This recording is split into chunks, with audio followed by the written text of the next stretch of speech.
Спецодежда и обязательно резиновые перчатки. Везде стерильная чистота и много света. В общем, все, что нужно для хорошего урожая. У нас есть стандарт. Мы собираем именно вот такие огурчики. А эти еще маленькие, им надо еще подрасти. Дня 2-3 они подрастут, и потом мы их сорвем.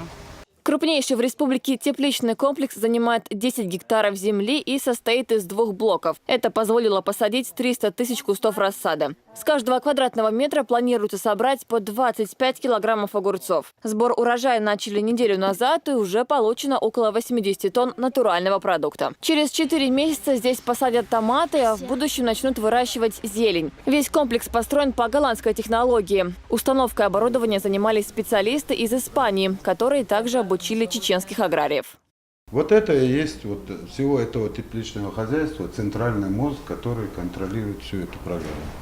Температура, влажность, поливка. Сложный процесс регулируется с высокой точностью за счет автоматизированного центра управления. Воду и минералы поставляют напрямую к корням через специальную систему орошения. Вот у нас журнал, который заносит агроному, что нам, какие самые рецепты туда, какие температуры надо держать. Вот мы их сюда забиваем. Все вот тепличное хозяйство, вот это, начиная с котельной, контролирует вот эта программа.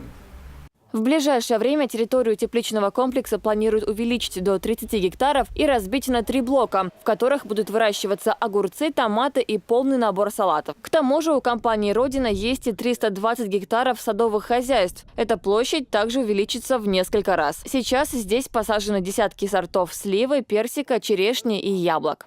Мы уже второй год получаем достаточно неплохой объем фруктов, которые мы поставляем и на местный рынок, и также отправляем в центральную часть. У нас заключены контракты с сетевыми компаниями «Магнит», также еще компания «Дикси» и ряд российских компаний, с кем у нас заключены контракты, и в основном они уходят на центральную часть, то есть в частности в Москву.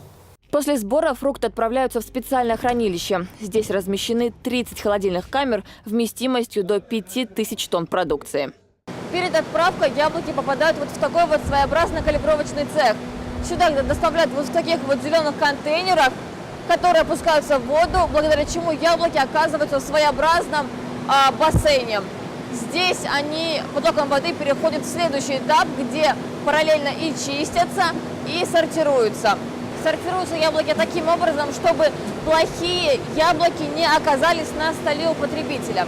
Итак, далее яблоки попадают вот в такую вот сушильную машинку, где проходят сушку. Сразу после сушки яблоки попадают вот в такую вот камеру, которая и занимается калибровкой яблок. То есть сортирует их по размеру и по цвету. Далее яблоки поступают в фасовочный цех.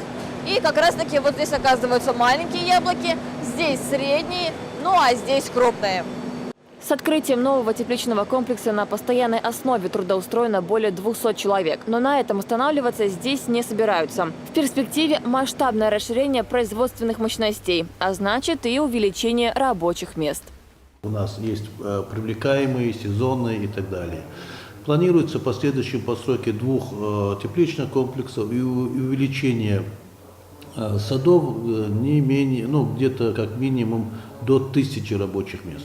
Это как раз тот случай, когда радует цена и качество. Стоимость фруктов и овощей здесь действительно отличается от рыночных. Хавзуль Мурзаева, предпринимательница из Гудермесского района, теперь постоянный клиент предприятия.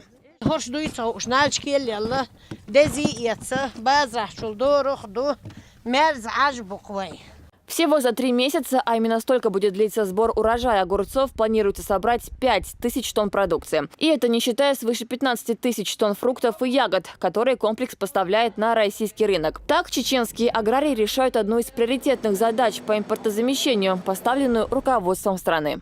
Седа Сапарова, Адам Чекуев. Новости.